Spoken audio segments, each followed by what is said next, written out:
बिस्मिल्लाहिर्रहमानिर्रहीम। अस्सलामुअलैकुम। Welcome to study conscious students. I hope you all are fine. तो students, class 9 की chemistry का हम लोगों ने यूनिट नंबर 7 स्टार्ट कर दिया है, इलेक्ट्रोकेमिस्ट्री। तो इसके कुछ क्वेश्चंस जो है हमने कर लिए, जिस वीडियो को मैंने पार्ट ए का नाम दिया है।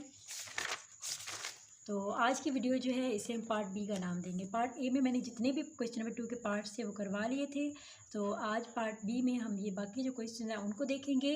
तो जो स्टूडेंट्स चैनल पे नए हैं उनसे रिक्वेस्ट है कि चैनल को भी ज़रूर सब्सक्राइब कर दें, ताकि जो भी मैं नई वीडियो अपलोड करूँ वो आप तक सबसे पहले पहुँच सके। So students, question number 3 is define oxidation and reduction in terms of loss और गेन ऑफ ऑक्सीजन और हाइड्रोजन। इस क्वेश्चन में आपने ऑक्सीडेशन और रिडक्शन को डिफ़ाइन भी करना है, और इस तरह से डिफ़ाइन करना है कि आपने बताना है कि कहाँ पे जो है लॉस ऑफ ऑक्सीजन हो रहा है और हाइड्रोजन, यानी कि दोनों में आपने बताना है कि ऑक्सीजन जो है वो ऑक्सीडेशन में किस तरह से है और रिडक्शन में किस तरह से है, और हाइड्रोजन भी जो है वो ऑक्सीडेशन में किस तरह से है और रिडक्शन में किस तरह से है। यानी कि इन दो टर्म्स को जो है माइंड में रख के हम लोगों ने ऑक्सीडेशन और रिडक्शन का ये वाला क्वेश्चन जो है वो सॉल्व करना है। तो स्टूडेंट्स, इसमें हमें सबसे पहले ये पता होना चाहिए कि ऑक्सीडेशन और रिडक्शन क्या होती है, तभी हम इस क्वेश्चन को मज़ीद जो है वो सोल्व कर सकते हैं। So gain of oxygen is called oxidation और loss of hydrogen is called oxidation. इसी तरह से loss of oxygen is called reduction और gain of hydrogen is called reduction. So यहाँ पे आप देख सकते हैं कुछ प्रोसेस जो है वो ऑपोजिट है, ठीक है। जैसे यहाँ पे गेन ऑफ ऑक्सीजन जो है वो ऑक्सीडेशन कहलाता है, तो यहाँ पे लॉस ऑफ ऑक्सीजन रिडक्शन कहलाता है। यहाँ पे आप काफ़ी ज़्यादा चेंज देख सकते हैं। सो इस तरह से है। अब हम इसे एग्जांपल्स के थ्रू देखते हैं, तो हमें जो है वो जितनी भी कन्फ्यूजन्स हैं वो क्लियर हो जाएंगे। सो इसके एग्जांपल नंबर 1 आप देख सकते हैं यहाँ पे, hydrogen gains oxygen to become H2O, hence hydrogen undergoes oxidation. CuO loses oxygen to form Cu, therefore CuO is reduced. Since both oxidation and reduction occur at the same time, so this is redox reaction. इस question में क्या कहा गया है ये इस diagram के through हम देख लेते हैं कि यहाँ पे हमारे पास एक कॉपर है Cu और एक हमारे पास ऑक्सीजन है, ठीक है, और ये हमारे पास हाइड्रोजन है।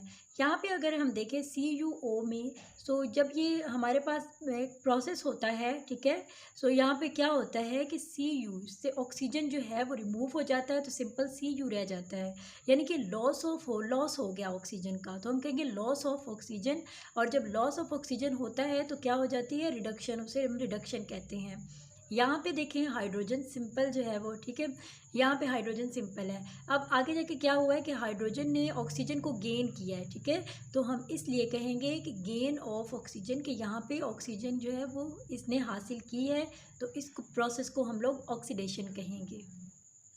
Example number 2 is this. आप इससे रिलेटेड और भी एग्जांपल्स लिख सकते हैं। यहाँ पे मैंने जो है हर क्वेश्चन को उसके मार्क्स के अकॉर्डिंग उतनी ही एग्जांपल्स करवाई हैं। तो यहाँ पे मैंने दूसरी एग्जांपल करवाई है रिडॉक्स रिएक्शन की, ठीक है। पहले जो हमने की थी वो भी रिडॉक्स रिएक्शन की थी, और रिडॉक्स का मतलब होता है जिसमें ऑक्सीडेशन और रिडक्शन, यानी कि देखिए रिडक्शन भी हो रही है और ऑक्सीडेशन भी हो रही है, दोनों प्रोसेस एक साथ हो रहे हैं, तो उसको हम लोग रिडॉक्स रिएक्शन कहते हैं।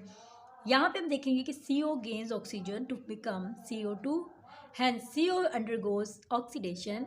Fe2O4, Fe मतलब आयरन और ये oxygen, loses oxygen to form Fe. Therefore Fe2O4 is reduced. Since both oxidation and reduction occur at the same time, so this is redox reaction. अब यहाँ पे आपको इसकी समझ नहीं आएगी, लेकिन हम लोग इसको जो है ना वो इसके रिएक्शन के थ्रू देखेंगे, तो फिर आपके जितने भी क्वेश्चन हैं वो क्लियर हो जाएंगे।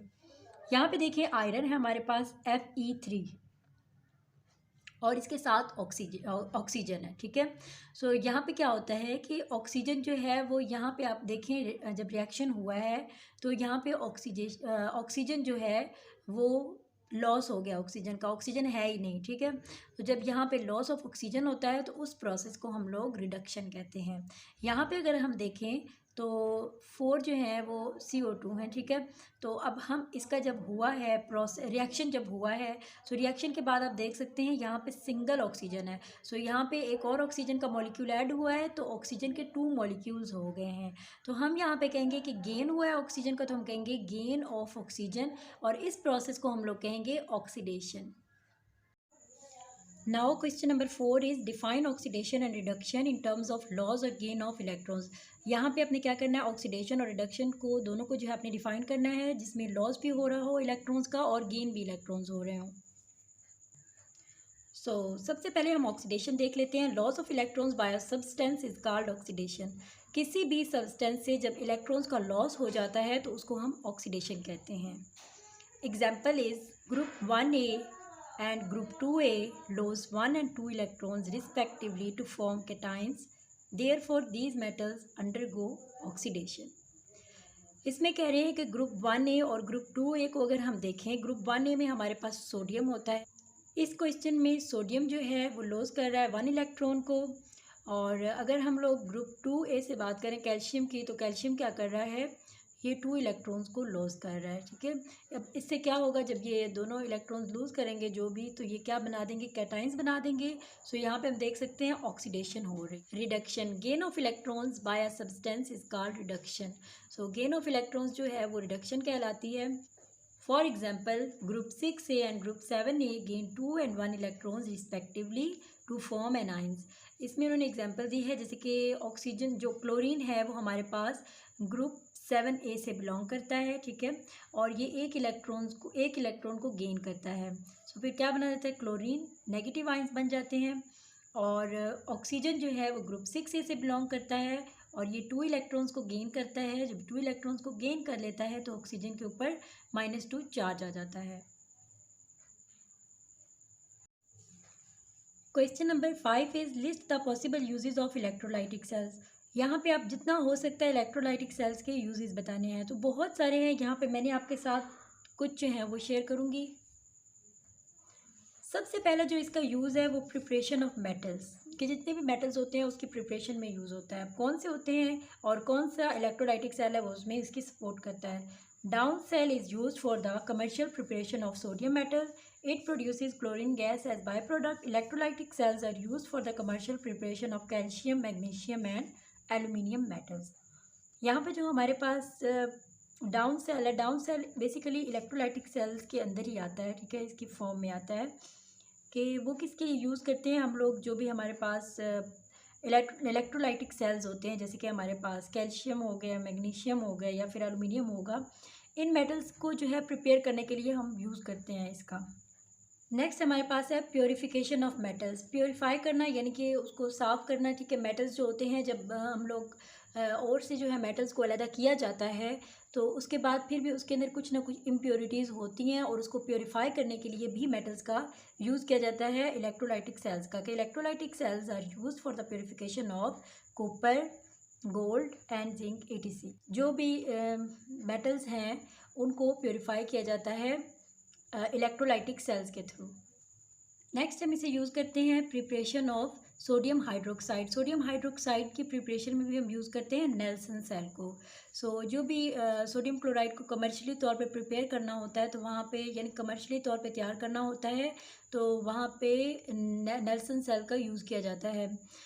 इसके अलावा ये बाई प्रोडक्ट भी बनाने के लिए इस्तेमाल होता है क्लोरीन और हाइड्रोजन गैस के। नेक्स्ट हमारे पास है इलेक्ट्रोप्लेटिंग। इलेक्ट्रोप्लेटिंग में कैसे यूज़ होता है, इलेक्ट्रोप्लेटिंग का मतलब ये होता है जैसे कि स्टील होता है या आयरन होता है, उसके ऊपर जंग लग जाता है तो उसके ऊपर प्लेटिंग की जाती है ताकि जो है वो जंग से महफूज हो जाए। तो उसमें इलेक्ट्रोलाइटिक सेल्स होते हैं, यूज़ होते हैं। Electrolytic cells are use to electroplate metal such as tin, silver, nickel etc on steel. यानी कि जो स्टील होता है उसको ऊपर कवरिंग करने के लिए इलेक्ट्रोलाइटिक सेल्स का इस्तेमाल किया जाता है। इलेक्ट्रोलाइटिक सेल्स कौन कौन से मेटल्स को हम कह सकते हैं, यहाँ पे टिन, सिल्वर या निकल, इनकी कोटिंग की जाती है स्टील के ऊपर। एनोडाइजिंग, एनोडाइजिंग का मतलब भी कोटिंग ही होती है, यानी कि एक थिक सी लेयर ऊपर लगा देना। ठीक है, किसी भी मेटल के ऊपर। बेसिकली यहाँ पे ज़्यादातर हम जिसमें यूज़ करते हैं वो एल्यूमिनियम होता है। ठीक है, तो इलेक्ट्रोलाइटिक सेल्स जो होते हैं वो एल्यूमिनियम को आयोडाइज करने के लिए भी यूज़ करते हैं। इसके अलावा anodizing not only produces decorative colours but makes the metal durable and corrosion resistant. Anodizing का मतलब होता है कि एल्यूमिनियम के ऊपर डबल लेयर कर देना। ठीक है, ताकि वो थिक हो जाए। और जब वो थिक हो जाए इसका ये फ़ायदा नहीं होता है कि सिर्फ ऊपर कलर ही नज़र आते हैं, साथ ही साथ ये ज़्यादा जो है वो देर के लिए हम इस्तेमाल कर सकते हैं और बाकी जंग लगने से भी इसे महफूज किया जा सकता है। आई होप स्टूडेंट्स आज के लेक्चर में जो भी ये क्वेश्चंस थे आपको क्लियर हो गए होंगे। सो मिलते हैं नई वीडियो में। मुझे अपनी दुआओं में याद रखिएगा, अपना बहुत सारा ख्याल रखिएगा। अल्लाह हाफिज़।